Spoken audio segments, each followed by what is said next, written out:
Seorang anak yang masih duduk di kelas 2 sekolah dasar di Sukabumi diduga menjadi korban bully oleh teman-temannya.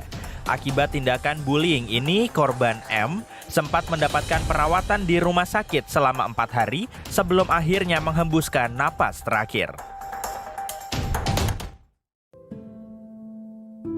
Viral, bocah berusia 13 tahun meninggal dunia usai menjadi korban bullying atau perundungan dari rekan-rekannya di sekolah. Sebelum menghembuskan nafas terakhirnya, korban sempat mendapat perawatan intensif di rumah sakit.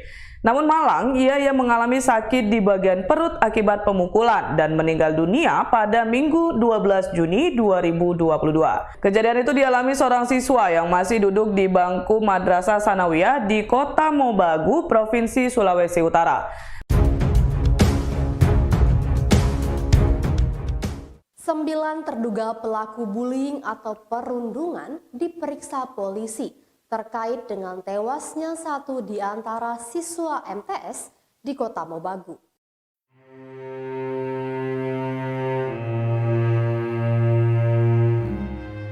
Bullying adalah tindakan atau perilaku yang tidak menyenangkan, berupa penindasan yang dilakukan oleh seseorang atau sekelompok orang dengan tujuan menyakiti orang lain, baik secara fisik maupun psikis, dan terjadi di dunia nyata ataupun maya, media sosial.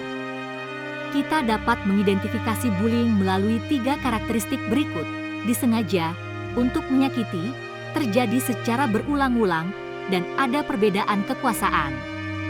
Seorang pelaku bullying memang bermaksud menyebabkan rasa sakit pada korbannya, baik menyakiti fisik atau kata-kata atau perilaku yang menyakitkan, dan melakukannya berulang kali. Penyebab bullying ada banyak faktor. Namun yang sering ditemukan yaitu adanya ketidakseimbangan antara pelaku dengan korban. Bisa berupa ukuran badan, fisik, kepandaian komunikasi, gender, hingga status sosial. Selain itu, adanya penyalahgunaan ketidakseimbangan kekuatan atau kekuasaan yang lebih tinggi seperti anak-anak yang lebih besar, lebih kuat, atau dianggap populer, sehingga dapat menyalahgunakan posisinya untuk kepentingan pelaku dengan cara mengganggu atau mengucilkan korban. Penyebab lain yang menyertai biasanya terkait lingkungan pergaulan yang salah dan pengaruh teman sebaya dan lain-lain. Selain itu, bullying kurang mendapat perhatian sehingga jatuh korban. Perhatian yang kurang ini bisa disebabkan karena memang efek bullying yang tidak tampak secara langsung. Juga tidak terendus karena banyak korban yang tidak melapor. Entah itu karena takut, malu atau diancam maupun karena alasan yang lain. Bullying secara kasat mata tampak seperti guyonan biasa kepada anak-anak. Jangan kira ini tidak menimbulkan dampak serius. Ejekan atau olokan secara verbal sangat berbahaya bagi anak. Menurut pakar psikologi anak UNESA, Riza Noviana Hairunisa, SPSI, MSI, biasanya orang tua dan guru menganggap teguran sudah cukup untuk mengakhiri candaan di sekolah. Padahal, ini sebenarnya luka psikis atau emosional yang lebih dalam serta menyakitkan dan efeknya bisa jangka panjang. Dampak buruk akibat dari bullying tidak hanya dirasakan korbannya, tapi juga pelakunya. Berikut adalah penjelasan mengenai efek negatif dari tindakan perundungan.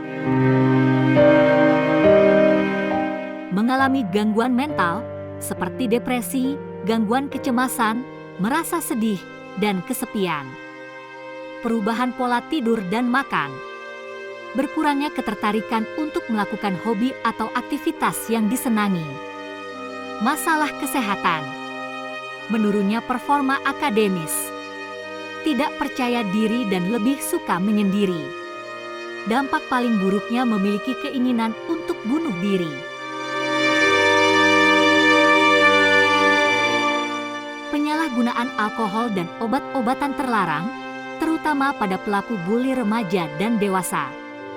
Gangguan emosi, rentan berkelahi, merusak properti, dan dikeluarkan dari sekolah. Berisiko melakukan hubungan seks di usia muda. Sulit mendapatkan pekerjaan saat beranjak dewasa. Berisiko menjadi pelaku kekerasan dalam lingkungan sosial dan rumah tangga, KDRT. Itulah dampak kesehatan mental anak akibat bullying, khususnya bila terjadi di sekolah. Topik tentang kesehatan mental terkadang tidak dipahami atau diabaikan oleh sebagian orang tua. Padahal, kesehatan mental anak bisa mempengaruhi kehidupan mereka ketika telah beranjak dewasa.